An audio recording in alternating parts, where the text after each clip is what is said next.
सरकार से मैं यही मांग करना चाहता हूँ जी, अगर बरड़ के अंदर खुशहाली और लोगों का जीवन खुशहाल देखना चाहते हो तो गुरुजी को तुरंत रिहा करो। नमस्कार दोस्तों, द फैक्ट टाइम में आपका स्वागत है।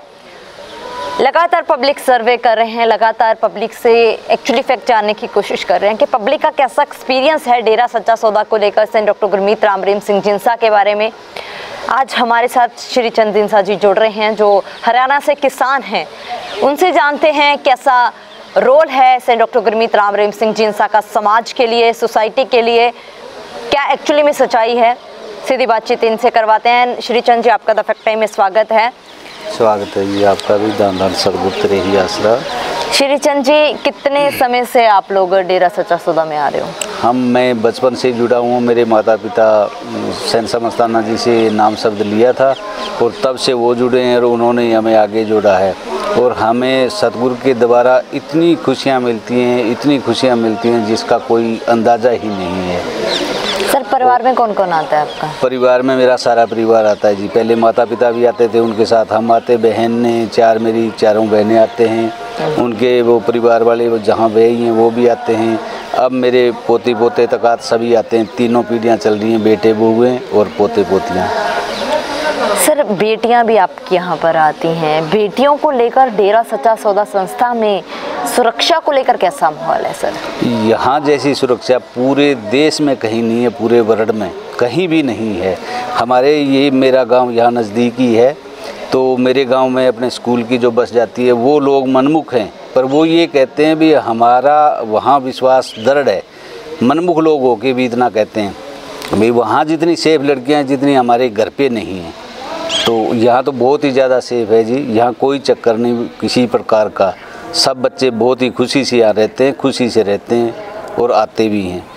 सर, जैसे स्कूल कॉलेज में आपने बात की, स्कूल कॉलेज जो सिरसा में हैं गुरुजी के लिए, गुरुजी वाले, तो उनमें कैसा माहौल रहता है? जैसे कभी आपने किसी से अलग तरीके का सुना हो आसपास, कभी भी किसी से? बिल्कुल नहीं सुना। मैं वहाँ सेवा पे जाता रहा हूँ, कोई ऐसी बात नहीं है। सब कुछ बिल्कुल एक लड़कियों का स्कूल अलग से है, लड़कों का अलग है।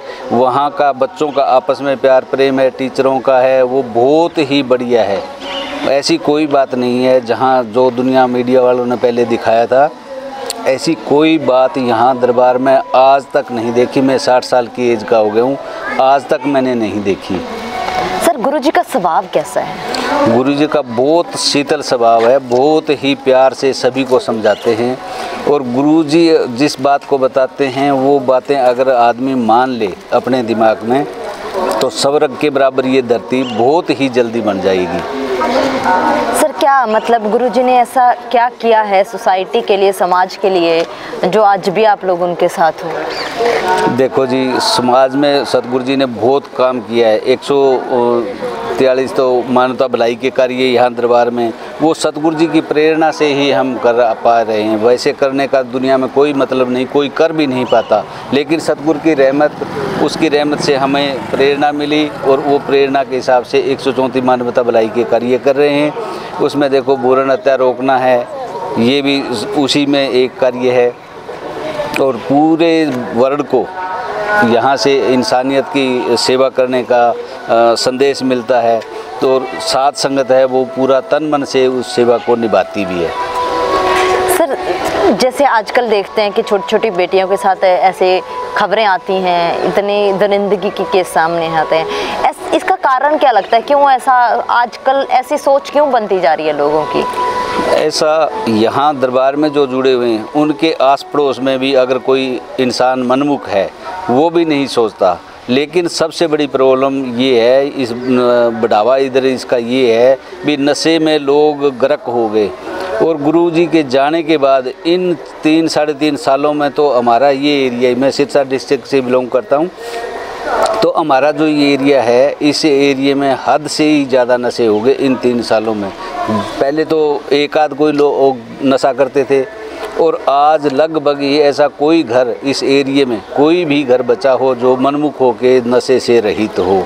प्रेमियों का तो कह नहीं सकते, वो तो है ही है सही, बाकी बगैर प्रेमियों के कोई घर बचा नहीं है।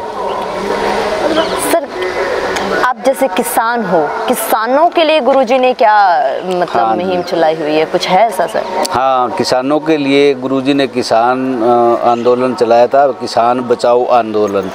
तो उसमें बहुत से ये डॉक्टर इत्यादि आते, सभी कुछ बताते भी ये चीज़ डालो, ऑर्गेनिक खेती करो और औषधियों वाली खेती करो, ताकि किसान को ज़्यादा से ज़्यादा फ़ायदा हो, खर्चा बहुत ही कम हो। तो हर प्रकार से ये डॉक्टरों का हर महीने या समय समय के हिसाब से जैसा कैसा चलता, तो वहाँ अपना कैंप भी लगता, सभी किसानों को समझाते। अगर औषधि वाला काम हो तो औषधियाँ एक तो बीमारी को दूर करेंगी, संसार में किसी आदमी को बीमारी नहीं लगेगी, और औषधियों का वैसे आमदन भी ज़्यादा होगी और खाद स्प्रे की ज़्यादा ज़रूरत नहीं पड़ेगी। सर अब देखा जाए 3-4 सालों से संत जी समाज में नहीं हैं, अब समाज के ऊपर क्या प्रभाव पड़ रहा है 3-4 सालों से? हाँ जी, इन 3-4 सालों में बहुत ही बड़ा कुप्रभाव पड़ रहा है पूरे समाज के अंदर। जैसे मैंने बताया भी है भी नशे गुरुजी के जाने के बाद, पहले गुरुजी की बातों से कुछ लोग प्रभावित होते, माँ बाप भी संभाल करते बच्चों की, लेकिन अब इन 3-4 सालों में जब माँ बाप ही नशा करने लग गए तो बच्चों का हाल तो बुरा होना ही है। बच्चे भी नशा करते हैं, छोटे छोटे बच्चे हैं। मैं तो अपने गांव में देखता हूँ भाई 8-9 साल का बच्चा हो गया, उसको ये नहीं पता तू क्या खा रहा है, क्या पी रहा है। बहुत से नशे कर रहे हैं और नशे बर्बादी का घर है। जरूरत है सर संत जी की समाज को, सख्त ज़रूरत है जी। अगर ऐसे बर्बाद होते रहे सारे घर, ये नशा ऐसा चला, एक तो ये चिट्टे चुट्टे वाला, तो उससे जीव अगर ना तो मिले तो वैसे मर जाता है, और लेंगे तो वो पैसे बर्बाद है। दोनों तरफ से आर्थिक तौर पे भी बर्बादी है और शारीरिक तौर पे भी बर्बादी है। तो ये बर्बादी हटाने के लिए सतगुरु जी की बहुत ही सख्त ज़रूरत है। वो आके ही जीवों को निकाल सकते हैं इस नरक से, वरना कोई जरिया है ही नहीं। सर एक तरफ उनकी ज़रूरत है समाज को, दूसरी तरफ उनके ऊपर आरोप लगाए जा रहे हैं, क्या कहना है सर आपका जो आरोप संत जी के ऊपर लगाए जा रहे हैं? ये संत जी पे आरोप लगाए हैं, हो सकता है जैसे गुरुजी नशा छुड़वा रहे थे तो नशा माफिया लोग हैं वो कुछ जुड़ गए, और दूसरी बात है जैसे भ्रूण हत्या रोकवा रहे हैं कुछ, वो भी लोग जुड़ गए। बाकी कुछ राजनीति जो हो सकता है कोई सिस्टम हो। गुरुजी बिल्कुल निर्दोष हैं, हम बिल्कुल गुरुजी के पास से रह के सेवा करते रहे हैं 10-11 साल से, तो बिल्कुल पास में रह के सेवा करते रहे। ऐसा कोई सिस्टम नहीं है जो मीडिया ने दिखाया और गुरुजी पे जो इल्ज़ाम लगे हैं, ऐसा नहीं है। क्या मांग करना चाहोगे सर आप सरकार से संत जी के लिए? सरकार से मैं यही मांग करना चाहता हूँ जी, अगर बरड़ के अंदर खुशहाली और लोगों का जीवन खुशहाल देखना चाहते हो तो गुरुजी को तुरंत रिहा करो, ताकि ये कोरोना इत्यादि या जो कुछ भी ये किसान जो दिल्ली में बैठे हैं आंदोलन के लिए, ये भी अपना समझ जाएं। सतगुरु जी आके समझा सकते हैं, वैसे बहुत ही मुश्किल है जी। बहुत बहुत धन्यवाद सर हमारे साथ जुड़ने के लिए। दोस्तों ये थे हमारे साथ किसान जी जो श्री चंद जी हरियाणा से। किसान भी लगातार जो मांग कर रहे हैं सेंट डॉक्टर गुरमीत राम रहीम सिंह चिंसा की, उनकी रिहाई की मांग है जो लगातार बढ़ती जा रही है। हर वर्ग के लोग हमारे साथ जुड़ रहे हैं, doctor, engineer, even air force officer, किसान, बच्चे, जो भी महिलाएं हमारे साथ जुड़ रही हैं, सबका एक ही कहना है कि ऐसा माहौल नहीं था जैसा सूत्रों के हवाले से आए दिन मीडिया में दिखाया जा रहा था। फिर आखिर क्यों इन लोगों को, करोड़ों लोगों को, एक संत को, एक संस्था को बदनाम किया गया? लगातार ये जनता से सवाल कर रहे हैं और सरकार से इंसाफ की मांग कर रहे हैं। आप लोग भी खुले दिमाग से सोचिएगा आखिर सच क्या है और अपनी राय कमेंट बॉक्स में जरूर डालिएगा। देखते रहिए द फैक्ट आई और सच का साथ दीजिएगा। इस चैनल को जरूर सब्सक्राइब कीजिएगा। बहुत बहुत धन्यवाद।